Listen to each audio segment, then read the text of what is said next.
Hello, my name is Christani Jen, and in today's video I promised you guys last week that I would do a review on the African Nigerian Nollywood film Emerald, and so for this week I am doing a review on Emerald. Okay, so let's begin.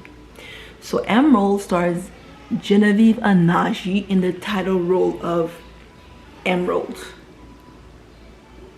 and the male antagonist, which is also Emerald's, like the guy she becomes infatuated with, that they fall in love, is Majid Michel. Her two friends are played by Becky, who's Tonto Dike, and Mary, played by Halima Abubakar, I believe. Halima Abubakar. Okay, and then there's various other characters that come in and out, but those are the main characters that you guys really need to focus on. Okay, so Emerald starts off, the first scene starts off with Emerald and Maximilian, Max, played by Majid Michel, in a hurry to go to two different places, so they both, by some off chance, catch the same cab.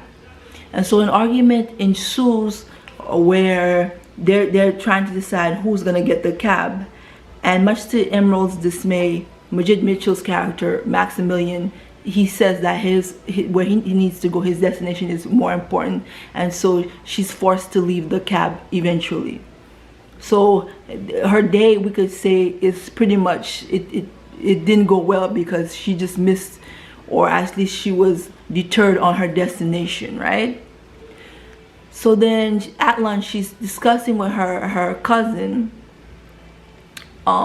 Mary, who's played by Halima Abubakar, about this rude stranger who took a taxi, and they both took the taxi and they both had two different places to go. She just recounted what happened earlier, and so the cousin is like, Mary's like, oh, you sure? Was he handsome and stuff? She's trying to put, like, brighten her mood to say that, okay, he was handsome and stuff like that. Maybe she's feeling for him, that's why she's still remembering the events of the day, but she just brushes it off. But what you need to know is that there is something that's going to happen between Max. The first scene happened so that Max and Emerald could cross paths. In fact, they're going to be lovers in the film. And more than lovers, they're going to be antagonistic lovers. So there's nothing more that I love than antagonistic, like male and female lead, because sometimes it's so funny how they really care about each other, they love each other, but it's like a love-hate thing. You could see this in Pride and Prejudice with, I believe, Jane and Mr Darcy. That's a type of antagonistic type of relationship where they're both having mixed feelings. It would seem that they don't care about each other, when in actuality events are coming together to keep making them cross paths, and though they don't meet in the right foot, eventually their feelings, they will succumb to their feelings of great admiration for one another. So in Pride and Prejudice, we see that, man, okay, I'm gonna go off on a tangent, as I often do. We see that Jane meets Mr Darcy, and at first she can't stand Mr Darcy. She thinks he's like pompous and stuff like that he puts on. She just can't stand him. But like when I was reading a little bit of Pride and Prejudice for English class, being at CUNY MEC, it's one of the few older novels that I could really get into. The thing that is so great about Pride and Prejudice is that there'll be little instances, little orchestrated instances, where it's like they're denying their feelings for each other, but the attraction is just so real, you know? It's like they're lying to themselves, basically. And it's like everyone around them could tell that they care about each other. And I think they're eventually going to be the last to know themselves. And it's just so funny with these antagonistic type of relationships, is that they're lying to themselves, obviously, and their friends could see right through them always mentioning the other's name. And we see this in Emerald, like when Emerald keeps bringing up the stranger's name, who she later finds out is Maximilian, she's always casually bringing up his name, and her friends Becky, played by Tonto DK, and Mary are like, oh, are you thinking about Max again? They're always taunting her because it's like she's in denial, but and it just is kind of a funny thing. So then to go back to Emerald, so Emerald's stepsister, the daughter, I think what was this, is it her stepsister? Let's say it's her stepsister, played by Tonto DK. No, it's actually her step cousin, I think. Step cousin, because Emerald was adopted by Becky, who's played by Tonto DK's aunt. She was adopted by her aunt because she's an orphan in the film, and she's a student who just graduated university for business administration. So then the aunt, who owns a boutique which Emerald works under, she helps out with the stuff. She's employed under the aunt. The aunt has taken her in as if that was her very own daughter. She loves her like her own. She treats her like it's her own. So she tells her that her niece, her real niece, is coming in from Dublin, UK, to come and open up a boutique, an antique shop in Nigeria. So when her niece, played by Tonto DK, Becky, comes in, Becky, Emerald, and Mary become fast friends. So there's a lot of camaraderie going on in this film, and that's one thing I really love about the film, the camaraderie. What I mean is that you would see this in something like the show Friends, the friendships that you really relish. You'd see this in Sex and the City with Sarah Jessica Parker and the other characters. Samantha Davis. Samantha Davis is her name, I think. The one with the long black hair, the skinny one, the red hair, and the sexy Samantha in Sex and the City. You just have that really cool type of camaraderie going on in this film. That's one of the highlights of this film. And so, but to the detriment of the film is that it's really one of those films where it's not edited properly at all. Certain scenes are very unnecessary. They're just unnecessary, and it makes the film drag out for so long. And so I did watch the first CD, and it's juicy. You will like it. But the thing where it falls short is that the second CD and the third CD and the fourth CD, which drags it on way more than it needs to. They kill the whole story, and if you had any hopes of the story, it is shot dead by how long the film is. Like, I have patience, but I don't have that much patience, you know. I just don't have it. So then, to go back to what I was saying, and I'm going to continue with the plot line, Tonto DK, Becky's character, she meets Emerald, and she's like, oh, I've heard so much about you. I'm about to open an antique shop. Let's since you're, and she finds out she's a business administration university graduate. So she's like, oh, you can help me out. So long story short, they go to an antique shop to pick up antiques to begin to set up shop for her new antique shop business endeavor.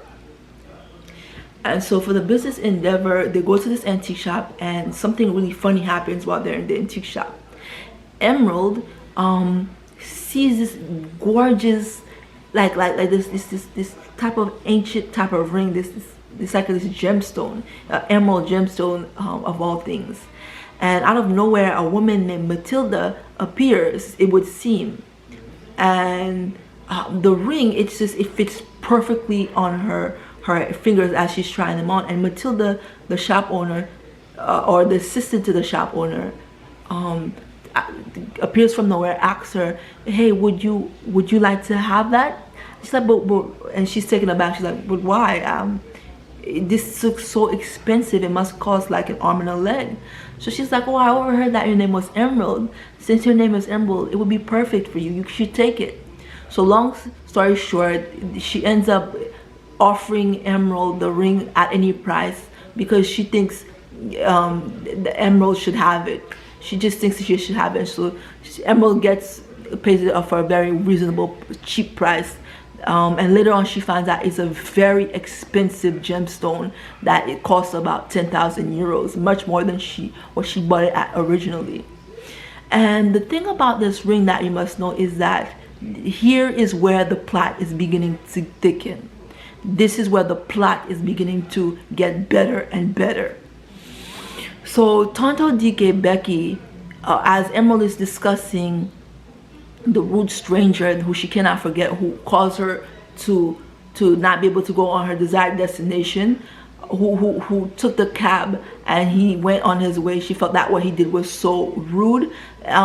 She ends up to talking that it's Becky's best friend Maximilian, and Becky, she excuses Maximilian's behavior and says that he is one of the most kindest, generous people that you will ever meet. And so she excuses him and she says, you know, I think that's who you're talking about. If the way that you're describing the guy, he's slim, he works at such and such company based on the destination that he was going on the cab, I think you're talking about my best friend Maximilian. And so that thickens the plot. And then one thing I also I see in this film is that like Genevieve slaps people in the film a lot. Like she just slaps Max a lot, and the thing is that it adds to the storyline. I would think it would be annoying because she's so haughty and she's so like high strung, but that's one of the highlights of the movie, is how high strung she is. And so to continue to the plot, so then when she starts to wear the ring, that's when she begins to have dreams, and these dreams keep reoccurring, where it's like she meets a guy who looks like Max and they're falling in love, and it's like a reincarnation type of thing, because this storyline is happening in the back in the days. Okay, so then this plot line, and it's like every time she sleeps, she puts on the ring and she transports back into this plot line where she's in love with this guy who's Max in actuality, but he's like a prince to an heir, a chief, and she's like a lowly servant girl, and their love is filled with passion. And so when she wakes up, events happen in a way where Max and Emerald are called to be together. They called and they meet each other. And the thing that I find interesting is the first meeting is that Max accuses of Emerald of stealing an heirloom, because the ring is like a lost heirloom that of his family. And due to that, they get into an argument where he calls her a thief, and the antagonism between the two of them, it grows. But then eventually, as fate would have it, they will gravitate towards each other, and the ending CD ends with them getting together and I guess making out on the couch. Go figure. And anyway, the thing that I really liked about this film is that it's not a plot line that you get very easily. Between the dreaming, it's very fantastic in that it has elements of it that is like very like magical in that way. But then the thing I don't like it is that it's so drawn out that I could not watch the second CD. I couldn't do that to myself. It was too long to pay attention to, and it just was too long to follow. So on that note, I'm gonna give Emerald a C-, because A for effort because it had a promising plot line. I don't see the storyline very often, but I give it a C- for execution, because the execution really butchered the film. It ruined what could have been a really great film. So on that note, and Genevieve's character, to go on, is that the characters are extremely believable. The way they act is something you would see in everyday life. Their anger is like, it's filled with anger that you would see executed it's very believable. So I give it a C-. in execution, because the execution is royally poor. But for the plotline creativity and the passion, the character execution, I give it an A+. It really went there. If it had been for that, the movie would have gone far. But based on the execution of the lack of editing and the lack of, like, the plot has a lot of holes where you don't know if she's dreaming sometimes you're not sure if she's in real life. It just keeps going back and forth, where you get interested in one storyline and then it stops right when you're about to get interested in that storyline, goes back to the main storyline, and it drowns it out for a long time, and then you're interested and it goes back and forth, and it's just pretty annoying how it does that. One example I could give you for this is if you're reading a book and it has two main reoccurring plot lines going side by side, and you're getting into one plot line and it just cliffhangs you and goes into the second plot line, and then it's like it's long and drawn out. You're going through hell with these two plot lines which you have to read through in order to get the whole novel, and it's something it really needed to edit it so that you could appreciate the film. But just to see how it goes, you should probably check out at least the first CD. I think it's worth just exploring if you're really interested in African films. But that's it. It really ruined the film, the editing. So on that note, my name is Christine Jean. I hope you enjoy my review. Thanks.